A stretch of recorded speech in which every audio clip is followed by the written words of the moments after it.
Ich grüße euch und freue mich, eine weitere gute Frage mit euch zu beleuchten. Folgende Frage höre ich auch immer wieder in meinen Workshops und Ausbildungsgruppen. Ich fange immer wieder neue Bilder oder neue kreative Projekte an und bringe diese dann nicht zu Ende. Hast du Tipps, was ich da tun kann und warum ist das so? Meine Antwort auf diese Frage beinhaltet 4 Punkte, auf die ich gerne eingehen möchte. Zuerst einmal ist es wichtig, dass wir wirklich wissen, dass die Kreativität unendlich vielfältig ist und so auch der kreative Ausdruck. Der kreative Ausdruck ist so vielfältig, wie es Menschen gibt und somit auch sehr typabhängig. Es gibt Menschen, die nehmen sich ein kreatives Projekt vor und ziehen das dann total diszipliniert durch, von Anfang bis Ende. Und es gibt Menschen, die fangen hier was an, fangen dann dort was an und fangen wieder in einer anderen Ecke was an, fangen überall was an und bewegen sich dann chaotisch gefühlt durch alle Projekte und machen überall mal ein bisschen weiter oder auch nicht, ja. Aber ständig sind Sachen am Laufen. Es muss nicht unbedingt alles fertig werden. Hauptsache, die Kreativität findet irgendwie irgendwo ihren Ausdruck. Das Abschließen der Projekte ist bei diesen Menschen eher zweitrangig. Und zwischen diesen beiden Typen gibt es eine breite Spannweite, auf der sich auch noch ganz viele andere Typen von Menschen bewegen. Um uns und unsere Kreativität zu verstehen, ist es gut, wenn wir wissen, wie wir gestrickt sind. Ja, was brauchen wir für Rahmenbedingungen für unseren kreativen Ausdruck?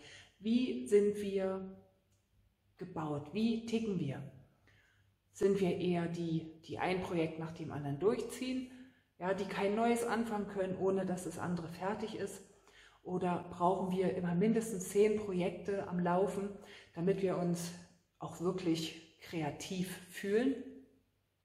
Spürt da einfach mal rein und schaut, wie ihr seid. Und wenn möglich, unabhängig von Mustern oder Blockaden, sondern wie seid ihr in eurem Wesen, in eurem kreativen Wesen? Wie ist euer kreativer Ausdruck beschaffen? Wie ist eure künstlerische Magie beschaffen? Wie ist euer Wesen beschaffen? Und schaut auch, was ihr braucht für eure Kreativität. Braucht ihr Zeitpläne? Braucht ihr strenge Strukturen? Oder sind Zeitpläne und Strukturen eher tödlich für euren kreativen Ausdruck? Auch hier sind wir extrem unterschiedlich. Jeder braucht wirklich was anderes. Und es ist gut, wenn ihr wisst, was ihr braucht. Ein weiterer Punkt, den es hier zu beachten gilt, ist die Zeit oder auch die Zeitfenster. Wir sind so geprägt, dass wir im Rahmen von Zeitplänen funktionieren in unserer Gesellschaft, ja? In der Art, wie wir aufgewachsen sind, schon allein durch unsere Stundenpläne in den Schulen. Da gab es alle Dreiviertelstunde ein neues Unterrichtsfach und wir waren praktisch gezwungen, uns jetzt in dieses Unterrichtsfach hineinzubegeben und den Stoff aufzunehmen. Ganz unabhängig von unserer Kreativität, von dem, was gerade für uns stimmt und passt. Daher haben wir auch nur in seltenen Fällen gelernt, ein Gefühl zu entwickeln für das, was gerade stimmt für uns. Es fällt uns manchmal schwer, Zeitfenster wahrzunehmen und uns auf diese Zeitfenster einzulassen. Hierbei ist es gut, wenn wir üben, unseren Fokus zu erweitern. Also wenn etwas, das wir angefangen haben, ja, ein kreatives Projekt, ein Bild oder ein anderes Werk begonnen wurde und erst in 5 Jahren weitergeführt wird, dann heißt das nicht, dass wir undiszipliniert sind oder inkonsequent. Dann heißt es vielleicht einfach, dass die Zeit für die Vollendung dieses Werkes einfach noch nicht reif ist. Es ist nicht die Zeit dafür. Es ist nicht das richtige Zeitfenster. Wir können unsere Wahrnehmung für den richtigen Zeitpunkt oder die stimmigen Zeitfenster entwickeln. Ja, wir können das üben, wir können das schulen und wir können spüren, dass etwas gerade gut geht oder eher nicht. Auch hier betrachten wir dies wieder unabhängig von unseren Mustern oder Blockaden. Die Sache mit dem richtigen Zeitpunkt und mit dem stimmigen Zeitfenster ist viel, viel größer, als wir mit unserem Verstand erfassen können und auch viel größer als unsere persönlichen Zeitpläne. Die eigene Befindlichkeit spielt damit rein. Wie haben wir geschlafen? Was haben wir gegessen? Wie geht es uns emotional? In welcher Phase befinden wir uns gerade? Es gibt Zyklen, es gibt Rhythmen, ja, und all diese walten, egal ob wir sie nun bewusst wahrnehmen oder nicht. Die Zeitqualität ändert sich immer wieder. Ja, nehmen wir allein das Beispiel Tag und Nacht.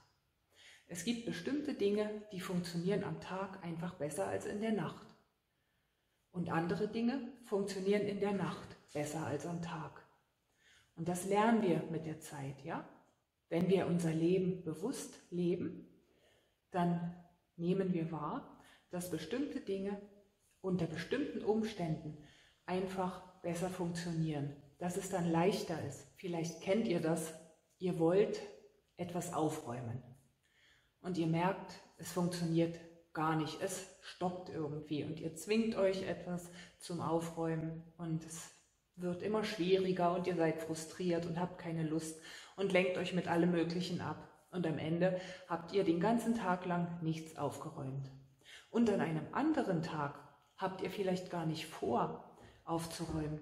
Und plötzlich entsteht in euch so ein Bedürfnis, Ordnung zu schaffen. Und ihr beginnt ganz natürlich aufzuräumen. Und es geht ganz leicht und unkompliziert. Und am Ende des Tages habt ihr alles aufgeräumt und ihr fühlt euch wohl und zufrieden. Es stimmt also einfach. Ja, dann war das der richtige Zeitpunkt zum Aufräumen, das richtige Zeitfenster. Und genauso ist es mit unserer Kreativität. Es gibt Momente, wo es einfach besser fließt. Und es ist gut, wenn wir unsere Kreativität erforschen, wenn wir herausfinden und erspüren lernen, wie die Momente sich anfühlen, wo es gut fließt. Und wenn die Momente nicht da sind, wie wir unter Umständen diese Momente herbeiführen können. Wir können lernen, wie es sich anfühlt, wenn der Moment stimmt. Ja, wir lernen dann, wie es sich in uns anfühlt und auch, wie sich die Tagesqualität, wie sich die Zeit anfühlt. Damit können wir spielen, wir können das üben, wir können das schulen. Und so werden wir mit der Zeit immer leichter diese Zeitfenster erkennen können und dann ganz unbeschwert hineinschlüpfen und darin kreativ sein können. Und wenn es dann wiederum überhaupt nicht geht und funktioniert, können wir auch relativ leichten Herzens von unseren kreativen Plänen ablassen und sagen, gut, dann probiere ich es einfach morgen nochmal. Oder eben dann, wenn es sich stimmig anfühlt. Noch ein Punkt, den ich hierbei gerne ansprechen möchte. Es ist möglich, dass wir ein kreatives Projekt anfangen und dann nicht beenden. Vielleicht niemals beenden. Und das ist in Ordnung so. Vielleicht haben wir das kreative Projekt mit einer bestimmten Absicht begonnen, in einer bestimmten Phase unseres Lebens. Und dann war es irgendwann durch. Es war erledigt. Und wir müssen dieses Projekt auch nicht mehr beenden. Manche Dinge dürfen einfach offen bleiben, unabgeschlossen. Wenn etwas nicht mehr wichtig ist für uns, dann ist es völlig in Ordnung, das zu lassen. Ich bin sicher, wir haben alle in der einen oder anderen Form in der Schule gelernt, wenn wir etwas anfangen, dann müssen wir es auch zu Ende bringen, koste es, was es wolle. Das sitzt, ja, das haben wir drin als Programmierung und das sitzt auf unserer Schulter und wenn wir ein kreatives Projekt einfach nicht abschließen, dann meldet sich diese kleine Programmierung, dieses kleine Monsterchen immer wieder und flüstert uns ins Ohr, dass etwas mit uns nicht stimmt, wenn wir das Projekt nicht abschließen. Jedoch, bloß weil uns das jemand in unserer Schulzeit gesagt hat, muss es ja nicht allgemein gültig sein für unser ganzes Leben. Vielleicht galt das für eine Hausaufgabe, aber in unserer eigenen Kreativität bestimmen wir die Regeln. Und dann ist es Zeit, die alten Muster, ja, das alte Gelernte, das uns hindert oder blockiert, einfach über Bord zu werfen. Wenn es sich nicht für uns stimmig anfühlt, ein Projekt zu vollenden, dann müssen wir das auch nicht tun. Jedes kreative Projekt, also jede Schöpfung, hat ihren eigenen Puls, ihr eigenes Tempo, ihren eigenen Rhythmus. Und es ist gut, wenn wir dies wissen und achten. Ein letzter Punkt, den ich hier noch erwähnen möchte, ist die Disziplin, ja, oder der Disziplinmuskel. Möglicherweise haben einige von uns ein gespaltenes Verhältnis zur Disziplin. Vielleicht auch, weil wir zu Disziplin und Ordnung gezwungen wurden in unserer Schulzeit. Wir wurden in Strukturen gepresst, die vielleicht gar nicht unsere natürlichen Strukturen waren. Und aufgrund dessen lehnen wir möglicherweise das Prinzip Disziplin ab. Ich kann jedoch aus meiner langjährigen Erfahrung als Freiberufler und Künstler und Unternehmer sagen, dass Disziplin unerlässlich ist. Disziplin als Qualität kann auch ein sehr guter, wertvoller Freund sein. Jedes kreative Projekt hat seine Phasen. Und einige dieser Phasen erfordern Disziplin und Durchhaltevermögen. Also einfach ein Dranbleiben, ein natürliches Dranbleiben. Wir alle wissen, das Feuer der Begeisterung ist ein sehr guter Motor für den kreativen Ausdruck, aber auch die Disziplin ist ein Motor. Ist eine andere Art Motor, aber sie ist genauso wichtig. Wenn wir mit unserem kreativen Prozess mitfließen, dann werden wir spüren, dass jede Phase dieses Prozesses unterschiedliche Qualitäten von uns benötigt. Manchmal braucht es Grenzenlosigkeit, Offenheit, Spontanität, ganz leichtes Umdenken. Andere Phasen erfordern Disziplin, Ausrichtung, Zielorientiertheit, Durchhaltevermögen. Und es ist gut, wenn wir unser Empfinden für die Phasen des kreativen Prozesses schulen. Auf diese Weise lernen wir, welchen Teil unseres Wesens wir jetzt einfach hochfahren, ja, und welcher sich jetzt ausruhen und eine Pause machen kann. Disziplin hilft uns auch, Bequemlichkeit zu überwinden. Wenn wir also Schwierigkeiten haben, ein Projekt weiterzuführen und dran zu bleiben, gilt es genau zu prüfen, ist es Bequemlichkeit, eine Blockade, ein hinderliches Muster oder ist es wirklich einfach nicht der richtige Zeitpunkt? Das können wir ganz einfach ausprobieren. Wir steigen in das kreative Projekt ein, das wir weiterführen wollen. Und wenn es sich schwer anfühlt, dann bleiben wir dran, schaffen Umstände, die ein kreatives Wirken erleichtern. Wir kochen uns einen schönen Tee, wir schaffen eine freie Atmosphäre um uns herum.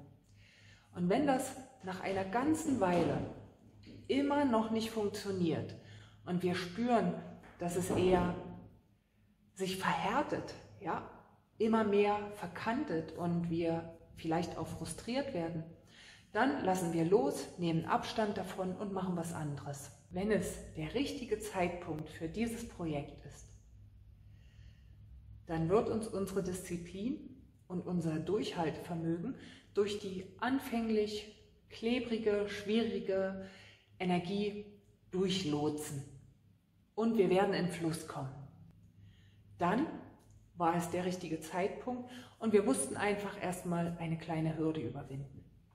Und wie gesagt, wenn es nicht der richtige Zeitpunkt ist, dann wird auch das nicht funktionieren und dann lassen wir los, wir lassen locker, sind nicht frustriert, werfen das weder uns noch irgendjemand anderem vor und probieren es einfach zu einem anderen Zeitpunkt wieder. Die Kreativität ist ein Mysterium. Sie ist ein Wunder.